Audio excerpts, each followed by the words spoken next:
Well, I think we're going to have several storms this week.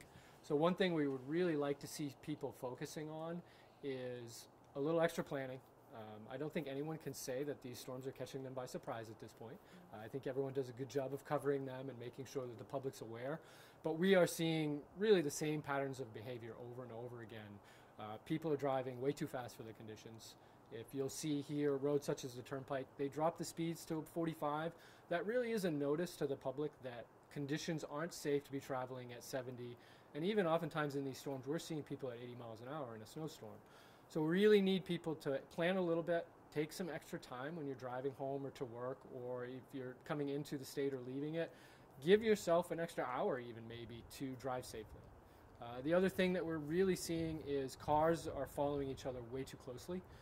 When you're out traveling, don't be a car length away from the vehicle in front of you. Give them plenty of space so that if something unexpected does happen, especially in inclement weather, that you have time to react to it and that you aren't part of the problem and also causing a crash.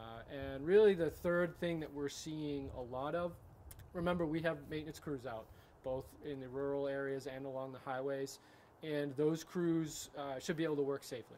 And we're seeing so many vehicles trying to pass our plow trucks slowly, following the sanding trucks very, very closely. For instance, here on the Turnpike, we'll have part of the Maine Turnpike Authority maintenance crews. They'll be out helping people at crashes. They'll be out helping them when they get a flat tire, they run out of gas, or any of the other problems that any of the vehicles have. And we'll have motorists inches from them. We had a trooper last month that lost the driver's mirror on his cruiser because the car went so close to him it hit his mirror. So slow down, move over, and just leave that extra time during your commute.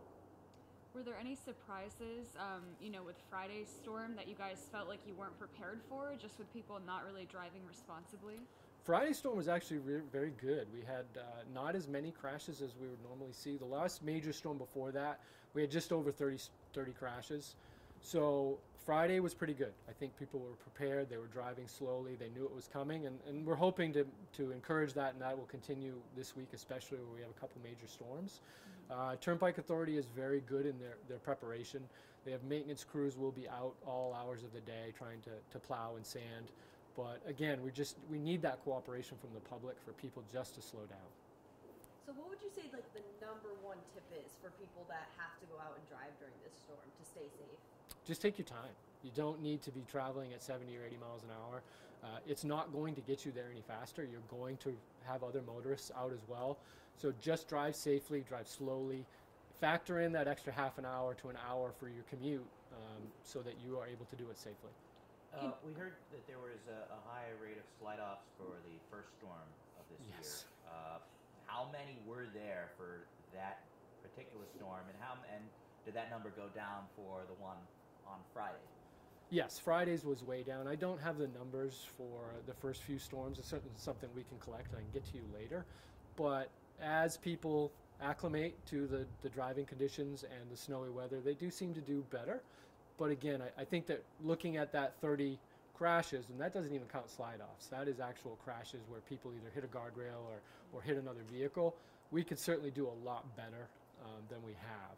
And it sounds, I'm repeating myself because I am, it's really those three big factors. Slowing down and leaving more space for the vehicles in front of you is the best things you can do. Why do you think, we see these patterns of people just kind of being negligent with driving? You would think that people who have lived in Maine for a long time know that in the winter the roads aren't great. I agree, and I think unfortunately people get caught up in their own lives, and I have to be to work on time, or I have this event, I have to be somewhere. They have to remember that the way they drive could affect all of those driving around them. And unfortunately, as people will crash here, it often involves other vehicles. Or they may not crash. They may just be following someone really closely or make an unsafe lane change, and the other driver's not prepared for it, and due to some snowy weather or some icy roads, that causes another crash.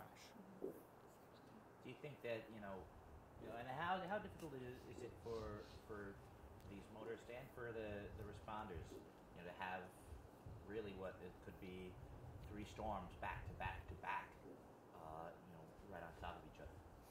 Well, I think one of the good things about social media and the news and all the information that we have, everyone has access to what the weather is going to potentially be like this week, including up-to-date whether it's the Maine Turnpike Authority or the State Police social media, you can quite literally see what the road conditions in the area you're going to be driving through is like before you leave.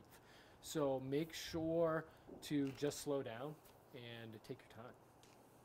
I guess probably my last question. I feel like in storm coverage for the past couple of years, we've spoken to the Maine DOT with plow crews experiencing staffing shortages. Has that been an issue for State Police or the Maine Turnpike Authority? Yes, for both. I do know, and I wouldn't want to speak for the Turnpike Authority. I know that they too are having trouble recruiting and hiring, and the State Police has just over 50 vacancies right now. We certainly need more people. Right now, we're responsible for basically from Kittery all the way to mile marker 109, which is Augusta. We have 6 troopers working right now. At 1 o'clock, that goes down to 5. And as the storm starts, we do things to try to have additional SO coverage, but staffing shortages is just hitting everyone.